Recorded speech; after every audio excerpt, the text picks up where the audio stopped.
সুপ্রভাত বন্ধুরা। এখন সকাল 7টা বাজে। আমি ভালো আছি, আপনারাও নিশ্চয়ই ভালো আছেন। আজকের ভিডিওটা না এখান থেকেই শুরু করলাম। এখন সকালের আকাশটা দেখুন, পুরো মেঘলা হয়ে আছে।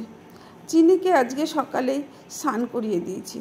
আসলে না ভীষণ গরম, তো ওদের তো গায়ে বড় বড় লোম, তাই ভীষণ ওদের কষ্ট হয়। না স্নান করালেই না গা ভীষণ পরিমাণে চুলকাতে থাকে। তাই জন্য আজকে সকালবেলায় ওকে স্নান করিয়ে দিলাম। আর স্নান করিয়েছি বলে দেখুন, এদের তো লোমের মধ্যে জল থাকে, যতই টাওয়াল দিয়ে মুছাই না কেন সেই লোমের ভিতরের জলটা বের হয় না। তাই জন্য এরা এরকমভাবে গড়াগড়ি খেয়ে লোমের জলটা বার করার চেষ্টা করে। দেখুন এখন না স্নান টান করে শুকিয়ে গেছে। এই দেখুন এখন কেমন ঘুমোচ্ছে। আজকে একটু চিংড়ি মাছের ভাপা করব, তাই জন্য সর্ষে, নারকেল, পোস্ত একসাথে বেটে নিয়েছি। আর এদিকে চিংড়ি মাছের মধ্যে হলুদ আর নুন মাখিয়ে নিয়েছি। এবার ওই বাটাটা এর মধ্যে দিয়ে দিলাম, দিয়ে একটু লঙ্কার গুঁড়ো দিলাম, দিয়ে ভালো করে ওটাকে মাখিয়ে নিচ্ছি। আর দিয়ে দিলাম কিছুটা সরষের তেল।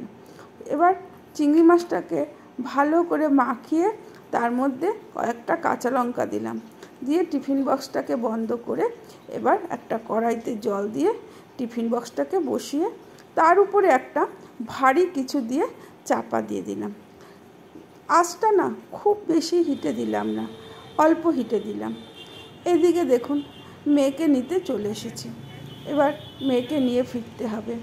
আর আকাশটা দেখুন কীরকম এখনও অন্ধকার করে আছে। এখন বেলা প্রায় 4টে বাজে। আজকে ওর স্কুল থেকে ছুটি হতে দেরি হয়েছে, তাই জন্য আমি নিতে এসেছি। রাস্তার পাশে একটা লোক এগুলো ভাজছিল। এগুলো নিশ্চয়ই আপনারাও সবাই রাস্তার পাশে দেখেছেন, খেয়েছেন কিনা জানি না, কিন্তু খেতেও কিন্তু ভীষণ ভালো লাগে। আমিও কিছুটা কিনে নিলাম, কিনে বাড়ির দিকে রওনা হয়েছি। এই দেখুন বাড়ি এসে টিফিন বক্সটা খুলে দেখি, দেখুন কি সুন্দর হয়েছে চিংড়ি মাছটা দেখতে। এবার চলুন, আজকে না বিকেলে এই কেকটা বানিয়ে নিয়েছি। দেখুন বন্ধুরা দেখতে কি সুন্দর হয়েছে।